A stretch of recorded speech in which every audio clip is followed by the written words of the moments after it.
السلام علیکم، میں ہوں مریم خان اور آپ دیکھ رہے ہیں باغی ٹی وی۔ سب سے پہلے ہیڈ لائنز۔ آئی جی پنجاب پولیس شعیب دستگیر کا ذکا اللہ شہید پولیس لائنز کا دورہ۔ باغی ٹی وی کے نمائندے ادریس نواز کے مطابق آئی جی پنجاب پولیس نے میڈیا سے گفتگو کرتے ہوئے کہا ہے کہ وزیراعظم عمران خان نے پنجاب میں امن و امان کی صورتحال کو بہتر بنانے کے لیے فری ہینڈ دے رکھا ہے، جس کی وجہ سے صورتحال بہتری کی طرف گامزن ہے، اور کہا ہے کہ تھانہ کلچر میں مثبت تبدیلی کے لیے پولیس افسران و اہلکاران اپنے اپنے رویوں کو بدلیں۔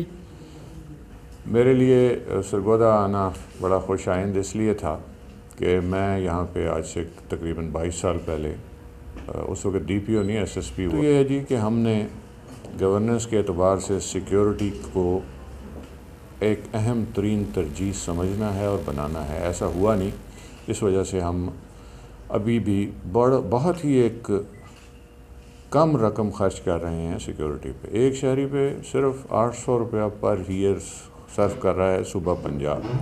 یہ فگر 3 گنا ہے ہمارے ہمسائے میں، اور اس سے بہت زیادہ ہے دیگر نیم ترقی یافتہ اور ترقی یافتہ ممالک میں۔ لوگوں کی ایکسپیکٹیشنز ہم سے بہت زیادہ ہیں، ہمارے وسائل اس حساب سے کم ہیں۔ تو ایک تو یہ بات کرنا چاہتا ہوں کہ ہمارا جب آپ حساب لیا کریں تو ان ریسورسز کے حساب سے لیا کریں کہ جو ہمیں دیے گئے ہیں، ان وسائل کے حساب سے لیا کریں جو ہمیں دیے گئے ہیں۔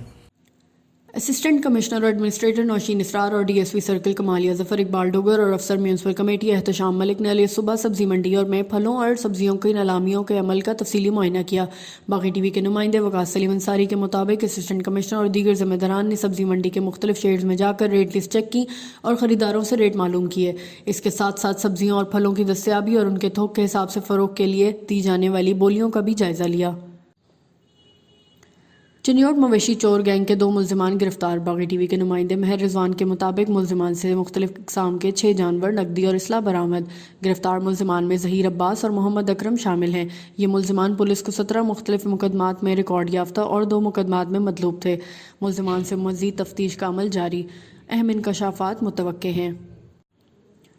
بارش کے پانی کے باعث شجاع آباد کے مین روڈ سیوریج کا ناقص نظام ہونے کے باعث تالاب کا منظر پیش کرنے لگے، جو میونسپل کمیٹی شجاع آباد کی کارکردگی پر سوالیہ نشان ہے۔ شجاع آباد میں ویسے بھی ہیپاٹائٹس جیسا موذی مرض بہت تیزی کے ساتھ پروان چڑھ رہا ہے۔